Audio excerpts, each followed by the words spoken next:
Hello, my brilliant students. I'm Rachel, and today we're tackling one of the most critical topics for your exams, macroeconomic equilibrium.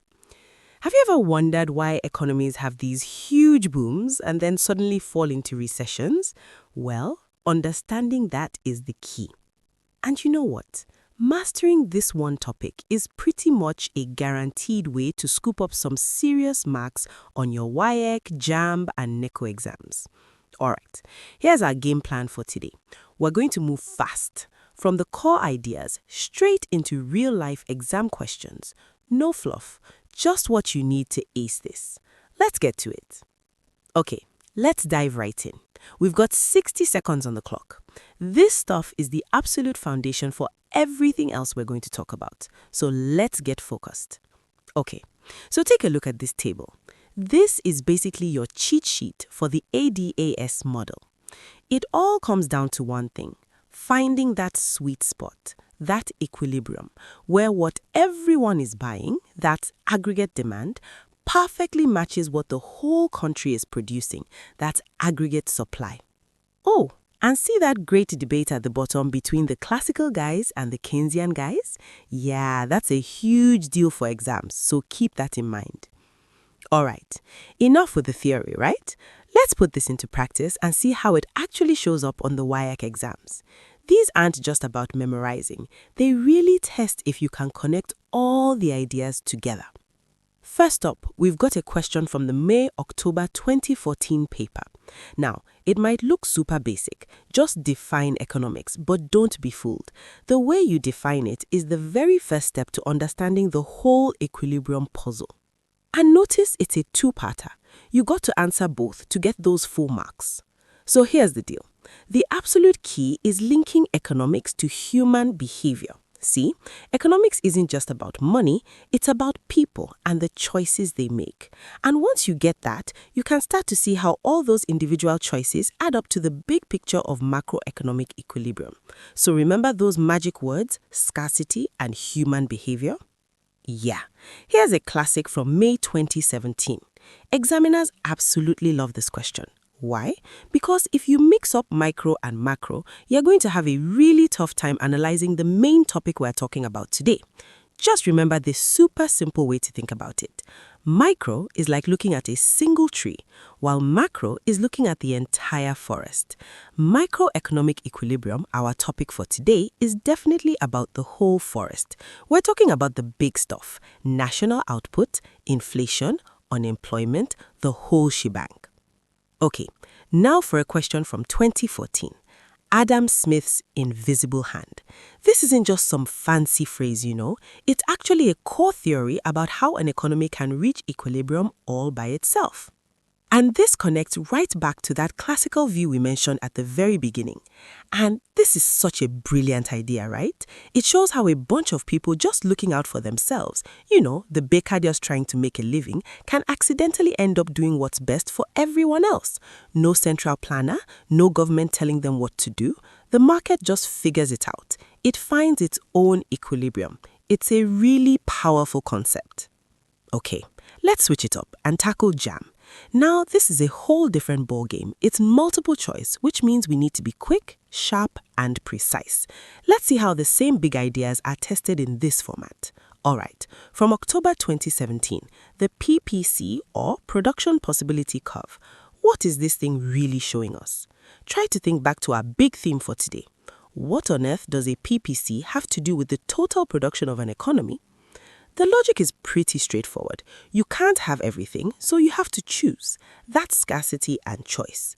But let's connect the dots here. The PPC literally shows you the absolute maximum an economy can produce. It's the outer limit, the frontier. It's basically the boundary of our aggregate supply. That's why B is the core concept it illustrates. Okay, another one from 2014. And this one is a direct shot at the classical school of thought, Say's law. This is like their number one explanation for why an economy always finds its way back to equilibrium. And boom, there it is. B, supply creates its own demand. Now, what's really fascinating about this is how it's the complete opposite of what Keynes believed. The classical guys are saying, look, you can't have a long recession because just by making stuff, you create the income needed to buy it. The economy just fixes itself. Of course, Keynes would look at that and say, no way. Okay, from October 2017, let's talk about diminishing returns. Now, this might sound like a microeconomics thing, but trust me, it has huge implications for a big macro model. So what's the key reason this happens in the short run? The key thing to remember is that in the short run, you can't change everything at once. Something is always fixed, and that's why B is our answer. Now, let's think bigger, on a macro scale. This is exactly why the short-run aggregate supply curve slopes upward. As prices go up, companies try to make more stuff, but since they're stuck with a fixed amount of machinery or factory space, it gets more and more expensive to do so. It all ties together. All right, final round. Let's tackle NECO. We'll see how they often test these same ideas, but ask us to apply them to more real-world situations. Hey, does this look familiar? It should. It's from the May-October 2014 paper, and we are back to the heart of it all, scarcity and choice. It's the absolute bedrock of economics. The key to nailing this on a NECO exam is to explain it super clearly and then connect it to the bigger picture. And this is how you take your answer from good to great. You don't just give a definition, you bring it to life with a real-world local example. When the Nigerian government has to choose between spending oil revenue on new roads or new schools, that's scarcity in action. And that decision, it's a macro-level choice that directly impacts aggregate demand and can literally shift the entire nation's economic equilibrium. Okay, from May 2017, this is what I call the so what question. Why should we care? Why do we even study all this stuff? For this one, your answer needs to show that you get the real-world power of economic thinking.